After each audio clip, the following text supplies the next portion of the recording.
How's it going, everybody? This is Tamer Barricker, Dothraki Outdoors, and here today to talk to you about where to start when scouting public land.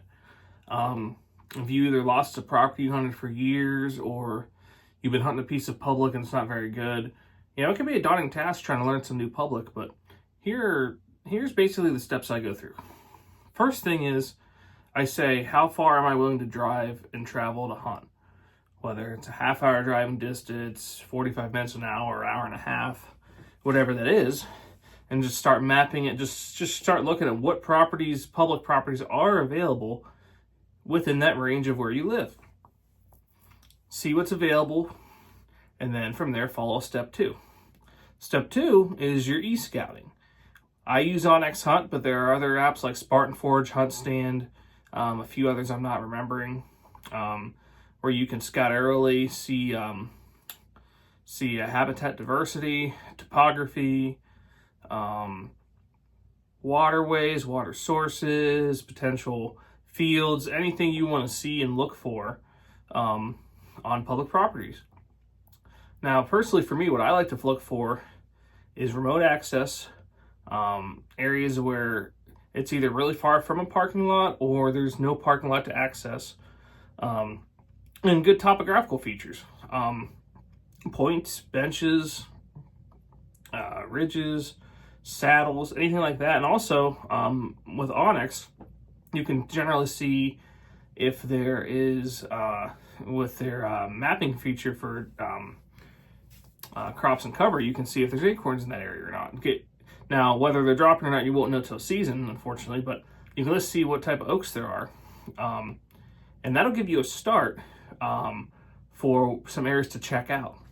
Now, obviously, you have to check these areas out and see what kind of sign there is, see if there's good thick cover for bedding, because you want to be hunting around bedding on public. These deer don't move far in daylight there with the pressure, so if you're hunting an open oak flat, even if it's dropping, those deer probably are most likely not getting there till well after dark. So keep that in mind. But once you see how far you want to go, and once you find some properties you want to look at that have good features, get in there. Basically, go to those spots that you have marked on your mapping app. See if the cover and sign is somewhere worth hunting. If it is, what I recommend doing is get a camera out there. Now, I like using cell cameras because you can cover a lot of area, and also, you don't have to go in and intrude the area and check them. So you can see and monitor if the areas are worth hunting for the year. And then if you're out of cell cameras and you don't have time to check cameras, throw some regular cameras up and just let them soak all year. Come back, after archery or after rifle season or whenever. Check the card, see when deer are moving there, and you kind of have a head start in the following year. Now, it sucks you kind of have to sacrifice a year without being able to check those cameras, but the good news is you're still getting intel for the following year. But yeah, those areas you find that you really like I said, get a cell camera there, preferably. If you can't, get a regular camera there, and hopefully maybe you can check it to hunt in that same year.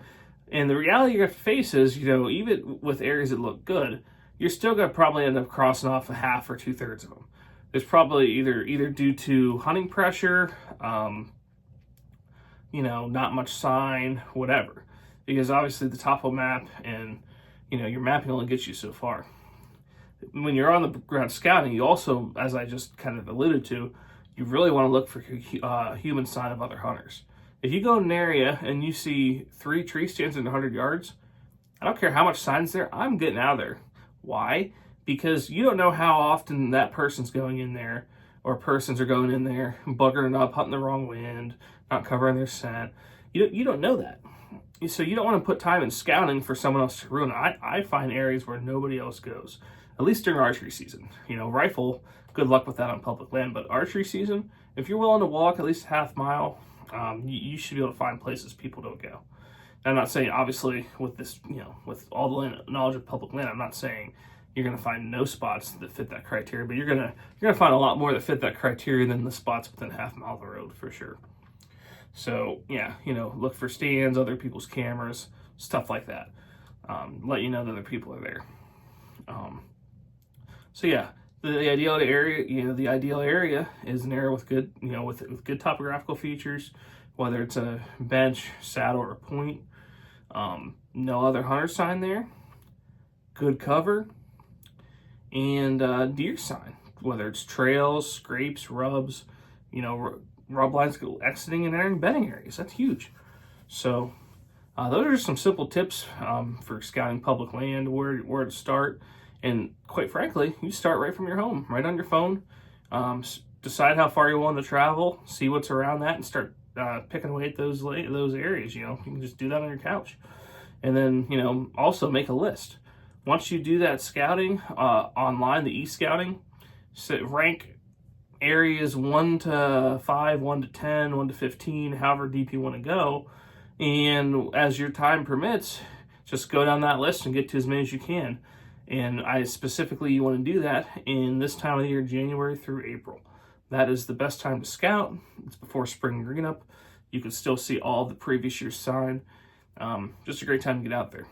So, I usually try to find new areas then, as well as scout other areas that I have hunted but don't know that well, or saw deer moving somewhere else from where I was hunting, whatever.